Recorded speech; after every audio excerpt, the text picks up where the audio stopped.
welcome you again on Chirag tutorial channel. Student, अब तक हम केमिस्ट्री की वीडियोस के अंदर काफी सारी चीजें सीख चुके हैं।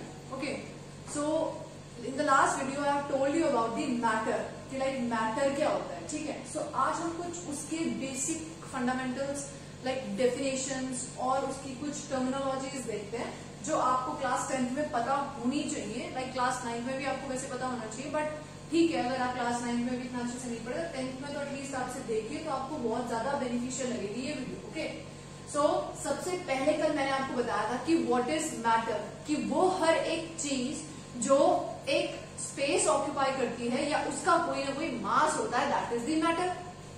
As simple as that. ठीक है, अब हम बात करते हैं कि मैटर के अंदर भी तो कुछ होता होगा, कि मैटर किसी चीज से मिलके बना है। मैंने एग्जांपल आपको ये पेन बताया था, तो ये बना किस चीज से है, तो यानी इसके अंदर कोई ना कोई ऐसे एटम्स, कोई मॉलिक्यूल्स प्रेजेंट होंगे। सो वो होते क्या है या वो उनकी डेफिनेशन क्या होती है, how could you define an atom, molecule, ions, compound, right. So आपको सबसे पहले उनकी टर्मिनोलॉजीज देखनी है, फिर हम उसके बाद उसके एटम्स के कैसे एटम के अंदर क्या क्या प्रेजेंट होता है वो हम फिर पढ़ेंगे। ठीक है, सबसे पहले atom. Atom is the smallest unit. Students, एक मैटर के अंदर जो भी एलिमेंट प्रेजेंट है उसका सबसे बेसिक पार्ट, राइट, सबसे बेसिक यूनिट जो होगी वो होती है आपकी एटम। जैसे कि आप कहिए, आप बायो में पढ़ते हैं, लाइक सेल पढ़ते हैं आप, तो वो भी हमारी लाइफ का क्या है, फंडामेंटल यूनिट ऑफ लाइफ है। लाइक सेल के बिना आपकी बॉडी नहीं बन सकती, क्योंकि सेल कंबाइन होंगे तो आपका एक टिश्यू बनेगा, टिश्यूज कंबाइन होंगे तो आपका एक ऑर्गन बनेगा, ऑर्गन्स कंबाइन होते हैं तो फिर ऑर्गन सिस्टम बनता है। तो इस तरह से आपकी बॉडी बनती है, फिर वो फंक्शनिंग करती है। ठीक है, आप सोचोगे कि मैम बायो कहां से बीच में घुसा दिया आपने। ठीक है, just a part of your life, so that's why I have taken this example. Okay, so जैसे आप और एग्जांपल ले सकते हैं कि जैसे आपको घर बनाना है, राइट, आपको बिल्ड करना है अपना घर। सो उसमें सबसे बेसिक यूनिट आप क्या लेंगे, आपकी ब्रिक यानी ईंट। तो वो भी क्या होगा, उस घर को बिल्ड करने के लिए बेसिक फंडामेंटल यूनिट है। So as that as atoms. तो एक एलिमेंट के अंदर या एक मैटर के अंदर जो एलिमेंट है उसमें जो बेसिक पार्ट होगा, बेसिक यूनिट जो होगी, वही होती है आपकी क्या, एटम। ओके, अब आते हैं हम एलिमेंट्स के ऊपर। एलिमेंट क्या होता है, element is that substance that is made entirely of one type of atom. यानी कि एलिमेंट वो एलिमेंट को आप तब एलिमेंट कहेंगे जब उसके अंदर एक ही तरह के एटम्स मिलकर उस पूरे एलिमेंट को बना रहे हो। अब जैसे एग्जांपल जो आप पढ़ते हैं, मैंने कल भी बताया था एलिमेंट्स के बारे में, तो जब आप मैटर को क्लासिफाई कर रहे थे कि आप मैटर को क्लासिफाई करोगे तो उसमें एलिमेंट्स और कंपाउंड्स निकल के आएंगे आपके प्योर फॉर्म में से, राइट, केमिकल क्लासिफिकेशन में से। सो अब हम अगर एग्जांपल है लाइक सोडियम अगर हम लेते हैं या हम Cl लेते हैं, क्लोरीन लेते हैं, तो इसके अंदर ये बना तो सिर्फ और सिर्फ सोडियम ही है, दैट इज ये सिंगल एलिमेंट है, लेकिन इसके अंदर एटम्स इसी के तरीके के मिलेंगे, that is why we called it as a element. ये एक एलिमेंट होगा, क्लोरीन एक अलग एलिमेंट होगा। ठीक है, ये दो अलग अलग एलिमेंट्स हैं। ठीक, तो ये अपने ही एटम से मिलके बनते हैं। ओके, अब जो आप पीरियोडिक टेबल में पढ़ते हो ना 118 एलिमेंट्स, तो वो एलिमेंट है। ओके, सारे के सारे आप एलिमेंट्स पढ़ते हो, उसके अंदर जैसे कुछ आपके मेटल्स हैं जो एस ब्लॉक एलिमेंट्स होते हैं, डी ब्लॉक आपके ट्रांजिशन मेटल्स होते हैं, फिर आप राइट साइड पे आप देखते हो पी ब्लॉक एलिमेंट्स होते हैं, हेलोजन फैमिली है 17 ग्रुप वाली, और 18 आपका जो नोबल गैसेज है वो सारे आपके पी ब्लॉक एलिमेंट्स, और नीचे की तरफ आपका एफ ब्लॉक एलिमेंट प्रेजेंट है। तो सारे के सारे आपके एलिमेंट है। देखो मैं बार बार मुझसे एलिमेंट तो यूज कर रही हूँ। So S block element, P block element, D block elements and F block elements. Okay, lanthanoids और एक्टिनॉइड्स जो है वहां पे। अब आते हैं मॉलिक्यूल्स के ऊपर कि मॉलिक्यूल्स क्या होते हैं। बार बार यूज करते हैं मॉलिक्यूल्स, टू और मोर एटम्स केमिकली ज्वाइंट। अगर हम कोई भी एटम ले लेते हैं और हम उसको ज्वाइन करते हैं, मतलब कंबाइन करते हैं, उन्हें कोई केमिकल रिएक्शन करवा के, तब जो एक पर्टिकुलर यूनिट निकल के आती है वही क्या होती है आपकी मॉलिक्यूल। जैसे अब यहाँ देखो एग्जाम्पल लिखा हुआ है हमने, हाइड्रोजन एंड ऑक्सीजन। अभी मैंने ऊपर क्या बताया, अगर मैं सिंगल ये कहने लग जाऊं कि ये क्या है, मेरा एक एटम है, दूसरा अगर मैं इसी रिएक्शन करवाती हूँ दूसरे हाइड्रोजन एटम के साथ, तो मेरा एक बनके तैयार हो जाता है हाइड्रोजन का मॉलिक्यूल।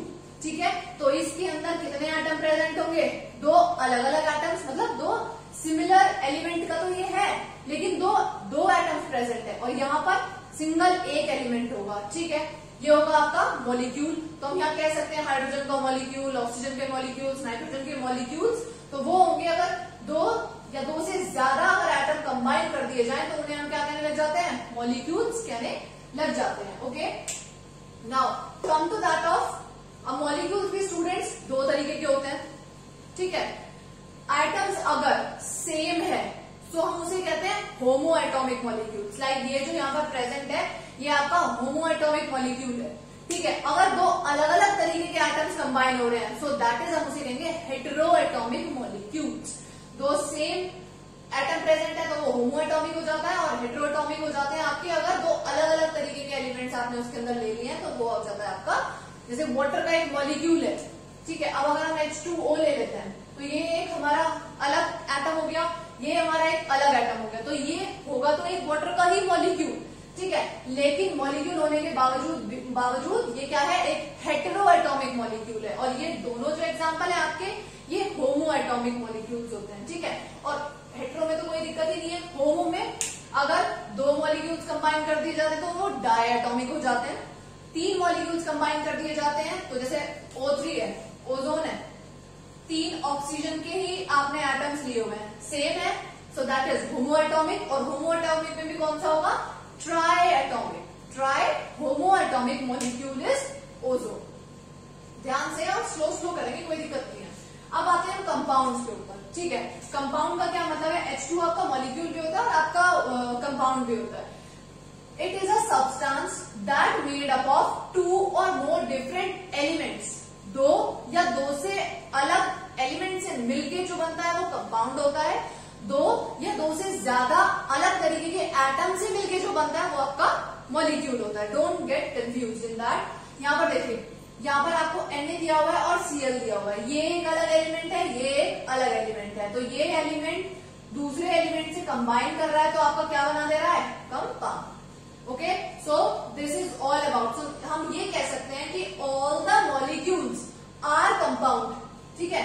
जितने भी मॉलिक्यूल्स होंगे वो सारे कंपाउंड्स होते हैं, बट सारे कंपाउंड्स आपके मॉलिक्यूल्स हो ऐसा जरूरी नहीं होता, बल्कि ऐसा होता ही नहीं है, क्योंकि कंपाउंड एक हाईली स्पेसिफाइड स्ट्रक्चर है तो वो कभी भी मॉलिक्यूल नहीं होगा, बट सारे मॉलिक्यूल्स क्या होंगे आपके कंपाउंड के अंदर आते हैं।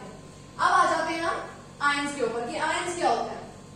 आयंस का मतलब क्या है स्टूडेंट्स, कि होता तो आपका वो एलिमेंट ही है, लेकिन वो कुछ टाइम पे ऐसा शो करने लग जाता है कि वो डेफिशिएंसी शो करता है या तो इलेक्ट्रॉन्स की, या फिर वो उसके पास एक्सेस में होते हैं इलेक्ट्रॉन्स। अब इसका क्या मतलब है, मतलब कोई एटम या group of atoms that carries positive या नेगेटिव चार्ज बाय लॉस और गेन ऑफ इलेक्ट्रॉन्स। यानी अगर कोई एलिमेंट हमारे पास है और उसके पास पॉजिटिव या फिर नेगेटिव दोनों में से कोई भी चार्ज है, तो अब हम उसे एलिमेंट ना कहेंगे, अब हम उसे क्या कहेंगे, सोडियम के आयंस। ओके, अब आप सोडियम का एलिमेंट नहीं बोलेंगे इसे, अब बोलेंगे आप इसे आयंस, क्योंकि उसके ऊपर कोई चार्ज ऑक्यूपाई उसने कर लिया है। और स्टूडेंट्स जब कोई एलिमेंट प्लस चार्ज अटेन करता है अपने ऊपर, इसका मतलब है कि उसे हम बोलेंगे कैटायन, और जो नेगेटिवली चार्ज होते हैं उन्हें हम बोलते हैं एनायन।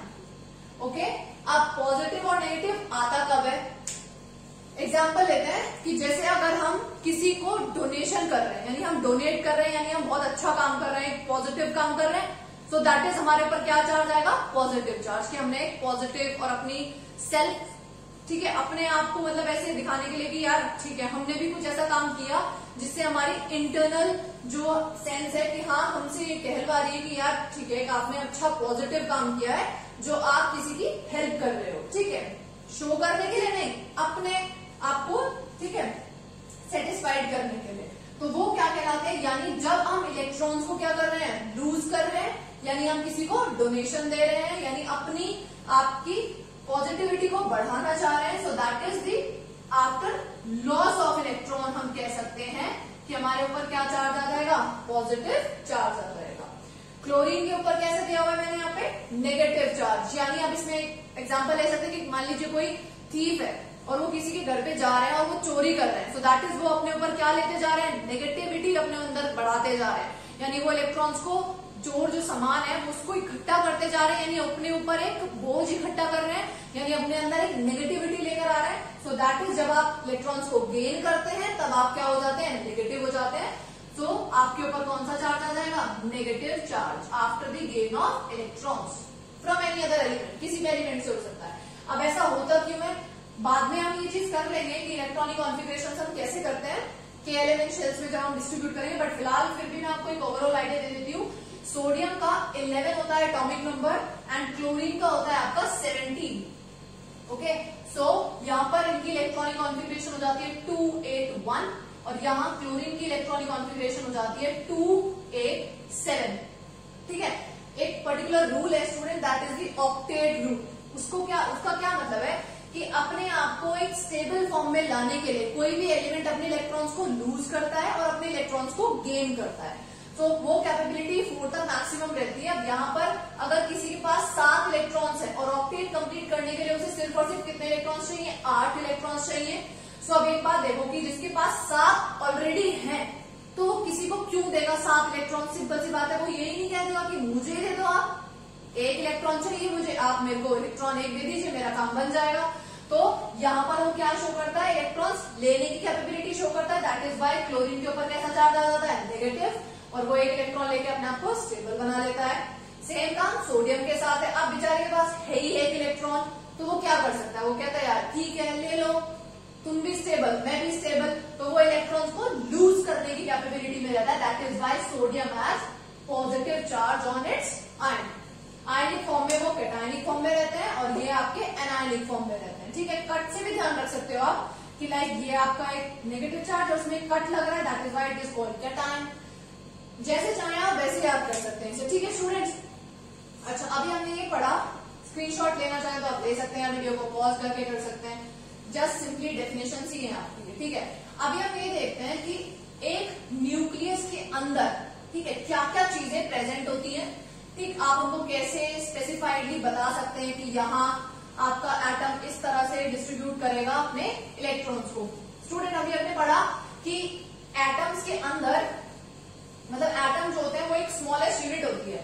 ठीक है, but this is according to Dalton की जो एटॉमिक थ्योरी थी उसी के हिसाब से वो कहते हैं कि एटम्स को और ज्यादा डिवाइड हम नहीं कर सकते. But after the modern atomic theory atoms को हम फर्दर डिवाइड कर पाए थे इन इलेक्ट्रॉन्स, प्रोटॉन्स एंड न्यूट्रॉन्स. ठीक है, तो सबसे पहले हम ये देखते हैं कि ये हमारा सेंटर में एक न्यूक्लियस है और ये न्यूक्लियस बनाया आपने और इसके आसपास ठीक है स्टूडेंट्स इस तरह से शेल्स जो होती हैं वो सर्कुलेट होती है. अब इन्हीं को हम क्या कह देते हैं, शेल्स कह सकते हैं आप, या फिर आप इन्हें ऑर्बिट्स भी कह सकते हैं. Okay done. So this is all, yes shells कह लीजिए या फिर आप इन्हें ऑर्बिट्स कह लीजिए. ठीक है, दोनों तरीके से हो सकता है. ये सेंटर में जो सर्कुलेट दिख रहा है आपको दैट इज द न्यूक्लियस. ठीक है, अब इसके अंदर क्या प्रेजेंट होता है स्टूडेंट्स, इसके अंदर प्रेजेंट होते हैं आपके प्रोटॉन्स, साथ में होते हैं आपके न्यूट्रॉन्स. ठीक है, प्रोटॉन्स जो होते हैं आपके उनके ऊपर पॉजिटिव चार्ज होता है और न्यूट्रॉन्स आपके ऊपर कोई भी चार्ज नहीं होता. They are neutral in charge, उनके ऊपर कोई भी चार्ज नहीं होता. और इसी न्यूक्लियस के आसपास जो आपको ये सर्कुलर फॉर्म दिख रही है इसी के अंदर इलेक्ट्रॉन्स घूमते रहते हैं with the help of electrostatic force according to Thomson. ठीक है, उनके हिसाब से वो इलेक्ट्रॉन सर्कुलेट करते रहते हैं एक पर्टिकुलर ऑर्बिट में. ये इलेक्ट्रॉन्स कैसे होते हैं हमारे, नेगेटिवली चार्ज. ठीक है, इनके ऊपर नेगेटिव चार्ज होता है. ठीक, तो अब अगर इसके अंदर हम ध्यान रखना, these are shells, protons, neutrons. अच्छा, इसको हम न्यूक्लियॉन्स भी कह देते हैं क्योंकि इसके अंदर न्यूक्लियस मतलब न्यूक्लियस के अंदर का जो मटेरियल होता है, बायो में भी पढ़ते हैं उसको न्यूक्लियर सैक कह देते हैं या फिर न्यूक्लियॉन्स कह देते हैं. तो हम इसे न्यूक्लियॉन्स भी कह सकते हैं in which protons and neutrons are present at the centre of the atom. ये एटम का स्ट्रक्चर है. ठीक है, एटम के अंदर एक न्यूक्लियस होता है, न्यूक्लियस के अंदर प्रोटॉन्स और न्यूट्रॉन्स प्रेजेंट होते हैं और इलेक्ट्रॉन्स आपस में मतलब उसके अराउंड सर्कुलेट करते रहते हैं. ठीक है, अब अगर हमें देखना हो कि इलेक्ट्रॉन्स, अब नई टर्म आती है आपके लिए एटॉमिक नंबर एंड आपका मास नंबर.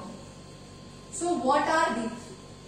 क्या होता है एटॉमिक नंबर और क्या होता है आपका mass number. Student atomic number का मतलब ये है कि जितने नंबर ऑफ प्रोटॉन्स किसी एटम के अंदर प्रेजेंट है या फिर जितने नंबर ऑफ इलेक्ट्रॉन्स किसी एटम के अंदर प्रेजेंट है वही होता है उसका एटॉमिक नंबर। मैं क्या कह रही हूं, किसी भी एटम के अंदर जितने नंबर ऑफ प्रोटॉन्स होते हैं सेम उतने ही नंबर ऑफ इलेक्ट्रॉन्स होते हैं।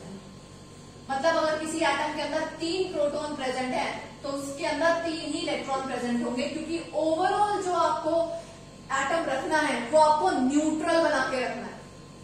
तो जितना पॉजिटिव चार्ज होगा उतना ही नेगेटिव चार्ज होना चाहिए, तभी वो एटम क्या कहलाएगा, आपका एक न्यूट्रल एटम कहलाएगा। ठीक है, क्योंकि न्यूक्लियर इस पे आपके न्यूट्रॉन्स में तो कोई चार्ज होगा ही नहीं, प्लस और नेगेटिव का ही सारा मैटर है। सो हमने क्या कहा, एटॉमिक नंबर यानी कि जितने नंबर ऑफ प्रोटॉन्स होंगे या फिर आप कह सकते हैं कि नंबर ऑफ इलेक्ट्रॉन्स, वही हमें क्या बताता है, उसका एटॉमिक नंबर बताता है। अभी करेंगे हम ये चीज, कोई एग्जांपल लेकर बताती हूँ मैं आपको। पहले मास नंबर कर लेते हैं। What is mass number? Mass number का क्या मतलब होता है कि एटम का कितना मास हो सकता है। ओके स्टूडेंट्स, आपको बता दूं कि इलेक्ट्रॉन्स का तो एकदम नेग्लिजिबल मास होता है, around 1/1837 times of hydrogen atoms या प्रोटॉन एटम्स से इतना ज्यादा बिल्कुल ही माइन्यूट मास होता है इलेक्ट्रॉन्स का। तो हम जब मासेस की बात करते हैं तो हम सिर्फ और सिर्फ प्रोटॉन्स और न्यूट्रॉन्स की बात करते हैं। ठीक है, यानी addition of protons and neutron. तो हम ये कह सकते हैं कि जितने नंबर ऑफ प्रोटॉन्स प्रेजेंट होंगे उनका एडिशन अगर हम नंबर ऑफ न्यूट्रॉन्स के साथ कर देते हैं तो हम कैलकुलेट कर सकते हैं आसानी से उसका मास नंबर। अब जस्ट इसका रिप्रेजेंटेशन कैसे होने वाला है, लाइक देखो कोई एलिमेंट हमने लिया x, ठीक है, तो उस x पे आपको मैं बता देती हूँ एटॉमिक नंबर आप रिप्रेजेंट करते हैं z से और मास नंबर आप रिप्रेजेंट करते हैं a से। तो उसका लिखने का एक व्यू जो है आप देखते हैं तो x इस तरह से एक एलिमेंट लिखा होगा और उसमें एटॉमिक नंबर उसका नीचे लिखा होता है, मास नंबर उसका ऊपर लिखा होता है। ठीक है, तो एटॉमिक नंबर का रिप्रेजेंटेशन होता है z और मास नंबर का रिप्रेजेंटेशन होता है a। इस तरह से आपका लिखा होता है ये atomic number with that of element. अगर हम कोई एग्जांपल ले, लाइक हमने लिया सोडियम, ठीक है, तो सोडियम का एटॉमिक नंबर कितना होता है 11 और उसका मास नंबर कितना होता है 23। तो हम कह सकते हैं कि अगर हमें उसके एटॉमिक नंबर से क्या कैलकुलेट कर रहे हो स्टूडेंट्स, नंबर ऑफ प्रोटॉन्स और नंबर ऑफ इलेक्ट्रॉन्स हमें बताने हो, तो जितना उसका एटॉमिक नंबर होगा उतने ही उसके अंदर नंबर ऑफ प्रोटॉन्स होंगे। तो हम कह सकते हैं कि इसका एटॉमिक नंबर अगर 11 है तो इसके अंदर नंबर ऑफ प्रोटॉन्स भी कितने होंगे 11 ही होंगे और नंबर ऑफ इलेक्ट्रॉन्स भी 11 ही होंगे। अभी हम आयंस की बात नहीं कर रहे, एलिमेंट की बात कर रहे हैं। अब हम बात करते हैं मास नंबर की, तो इसका मास नंबर कितना है 23। ओके, तो मास नंबर हमने कैसे कैलकुलेट करा, इसका मास नंबर 23 है। तो मास नंबर हम कैलकुलेट करते हैं किससे, नंबर ऑफ प्रोटॉन्स जितने हैं प्लस नंबर ऑफ न्यूट्रॉन्स जितने हैं। ठीक है, तो नंबर ऑफ प्रोटॉन्स और नंबर ऑफ न्यूट्रॉन्स। अभी देखो हमें मास नंबर पता है इसका 23 है, ठीक है, तो मास नंबर की जगह हम 23 लिख लेते हैं। मतलब अगर हमें मास नंबर पता हो और हमें प्रोटॉन्स भी पता हो तो हम कैसे कैलकुलेट करेंगे, नंबर ऑफ न्यूट्रॉन्स कितने होंगे। देखो मास नंबर उसका कितना है 23, नंबर ऑफ प्रोटॉन्स कितने हैं उसके 11 और नंबर ऑफ न्यूट्रॉन्स हमें निकालना है। तो सिंपली 23 में से आप माइनस कर दीजिए 11 को, तो आपके नंबर ऑफ न्यूट्रॉन्स कैलकुलेट हो जाएंगे। Okay, so that is 12। तो 12 नंबर ऑफ न्यूट्रॉन्स इसके अंदर प्रेजेंट होंगे। This is all about the atomic number and mass number. Relationship आप ध्यान रखना कि जितने नंबर ऑफ प्रोटॉन्स होते हैं उतने नंबर ऑफ इलेक्ट्रॉन्स होते हैं और आप एटॉमिक नंबर उसके हिसाब से बता सकते हैं। अगर ऐसे रिप्रेजेंटेशन आ जाए किसी का तो आप आसानी से कैलकुलेट कर सकते हैं। ओके स्टूडेंट्स, ठीक है, अब कोई और एग्जाम्पल अगर करना चाहो तो आप कर सकते हो। ठीक, अगर आपसे दे दिया जाए कि आपको नंबर ऑफ न्यूट्रॉन्स दे दिए, एनी लिख देते हैं, ठीक है, न्यूट्रॉन्स आपको दिए गए हैं 24, ठीक है, और आपको उसका प्रोटॉन्स दिए गए हैं, ठीक है, प्रोटॉन दिए गए हैं आपको उसके 12, इस तरह से आपको दिया गया है। ठीक, तो अब आप कैलकुलेट कर सकते हैं कि इसके अंदर कितने, मतलब इसका आप कुछ भी निकाल सकते हैं। मैं आपसे पूछूं कि बताइए इसका एटॉमिक नंबर कितना होगा, पहला क्वेश्चन, ठीक है, इसके अंदर इलेक्ट्रॉन्स कितने होंगे, दूसरा क्वेश्चन, इसके अंदर आप बताइए कि इसका मास नंबर कितना होगा। 3 क्वेश्चन है आपके पास, ठीक है। तो आप सबसे पहले आपको पता है कि जितने नंबर ऑफ प्रोटॉन्स होते हैं उतने नंबर ऑफ ही आपका इलेक्ट्रॉन्स होते हैं और उतने ही आपके क्या होते हैं एटॉमिक नंबर हो जाता है। जितने नंबर ऑफ प्रोटॉन्स होंगे तो प्रोटॉन कितने यहाँ पे 12, तो इलेक्ट्रॉन एटॉमिक नंबर 12 हो जाएगा और इलेक्ट्रॉन्स भी कितने हो जाएंगे 12। अब आपको कैलकुलेट करना है मास नंबर। मास नंबर आप कैसे कैलकुलेट करते हैं, जितने नंबर ऑफ प्रोटॉन्स जितने नंबर ऑफ न्यूट्रॉन्स दोनों को ऐड कर दीजिए। तो 24 प्लस 12, आप इसमें जस्ट एन एग्जांपल लिया है हमने, ये 24 प्लस 12 हो जाएगा एंड दैट इज 36। तो ये हो गया मास नंबर। ओके, मैंने रैंडम एग्जांपल लिया है, किसी का भी आप कैलकुलेट कर सकते हो। ठीक है students, so this is the mass number. अब हम आते हैं नई टर्म के ऊपर which is isotopes, isobars and isotones. What are these terms? ठीक है, अब हम पढ़ते हैं उनके बारे में, एक बार देख लेते हैं हम उन्हें भी। I should craze this also. ठीक है,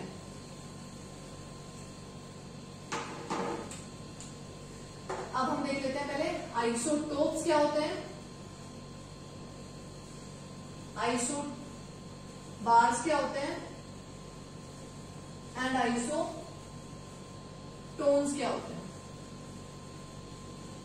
ठीक है, आइसोटोप्स का मतलब है स्टूडेंट्स जिसमें आपका जो कोई एलिमेंट आप दो कंपैरिजन कर रहे हैं, यानी उनका एटॉमिक नंबर आपका सेम हो लेकिन एटॉमिक मास या फिर आप मास नंबर कहें डिफरेंट हो जाए। यानी अगर दो एलिमेंट आप यहां ले रहे हैं तो यहां पर जो वैल्यू है दैट इज जो आपकी Z की वैल्यू है वो तो इक्वल है।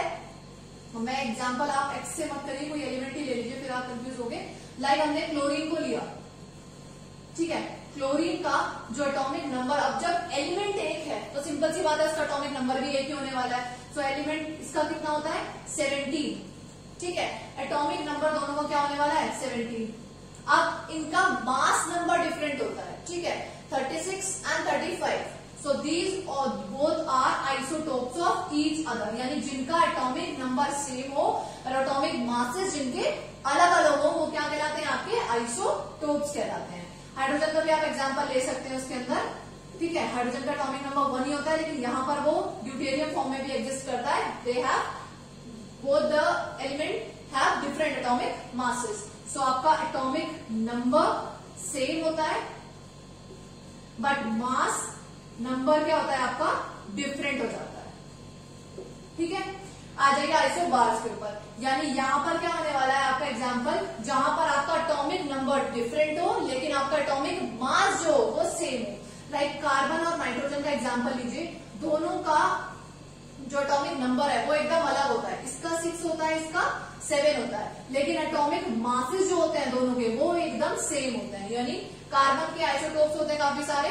सो कार्बन 14 वाला जो है वो आइसोबार्स की तरह शो करता है नाइट्रोजन के साथ। They both have different atomic numbers but have same mass numbers. तो यहाँ पर आपका एटॉमिक नंबर जो होगा वो हो जाता है आपका डिफरेंट, और डिफरेंट ही आपका एलिमेंट होगा, और मास नंबर आपका क्या हो जाता है सेम। ठीक है, कम टू आइसोटोप्स, यानी यहाँ पर क्या होने वाला है, यहाँ पर आपका एग्जांपल लेते हैं, इसमें ना ही तो आपका एटॉमिक नंबर सेम होता है और ना ही आपका एटॉमिक मास सेम होता है। क्या सेम होता है, नंबर ऑफ न्यूट्रॉन्स इनके सेम होते हैं। एग्जांपल अगर हम यहाँ ले, इसका होता है 11, इसका होता है 12, यहाँ ये होता है 23 और यहाँ ये होता है 24। ठीक है, अब आप देखिए, ना ही तो एटॉमिक नंबर सेम, ठीक, ना ही इसका mass number same, mass number भी डिफरेंट है, बट नंबर ऑफ न्यूट्रॉन्स आप जिसके जब कैलकुलेट करेंगे तो आप बता सकते हैं कि हाँ वो हमारा क्या होने वाला है, सेम होने वाला है। अब नंबर ऑफ न्यूट्रॉन्स हम कैसे कैलकुलेट करते हैं, मास नंबर में से नंबर ऑफ प्रोटॉन्स को माइनस करके। मास नंबर क्या होता है, जो ऊपर होता है, ठीक है, और आपका नंबर ऑफ प्रोटॉन्स क्या होते हैं, जितने एटॉमिक नंबर होता है। तो हम करेंगे अगर सोडियम का, सो दैट इज क्या हो जाएगा 23 माइनस 11। ठीक, आप मैग्नीशियम का करेंगे, दैट इज 24 माइनस 12। आप देख लीजिए दोनों का आंसर 12 आने वाला है। ठीक है, 12 एंड 12, तो यही आ गए हमारे नंबर ऑफ न्यूट्रॉन्स, तो वो क्या हो गए सेम। तो ये होते हैं हमारे आइसोटोप्स। आइसोटोप्स यानी जिनका टॉप अलग हो, आइसोबार्स यानी जिनका टॉप सेम हो, आइसोटोन्स ना ही टॉप सेम हो ना ही बॉटम सेम हो, होंगे आपके isotones. So student, this is all about the basic of atomic structures. In further videos I will tell you about, और भी मैं बहुत सारी आपको टर्म्स एंड बताऊंगी जिनमें आपको चीजें कौन कौन सी बेसिक्स एक बात ध्यान रखना है। सो आप स्टार्टिंग से इनको पढ़िएगा कि what is atomic number, how could you calculate number of neutrons, mass number, number of protons, ठीक है, न्यूट्रल होना चाहिए चार्ज, ठीक है, कौन से आयन्स होते हैं, क्या आपका मॉलिक्यूल होता है, क्या आपका कंपाउंड होता है. All the molecules are compound but all the compounds are not molecules, ठीक है. So this is all about today's video. Thank you so much students for all your support and all your lovely comments. I am very happy to read that comments. Thank you so much and all the very best for your future.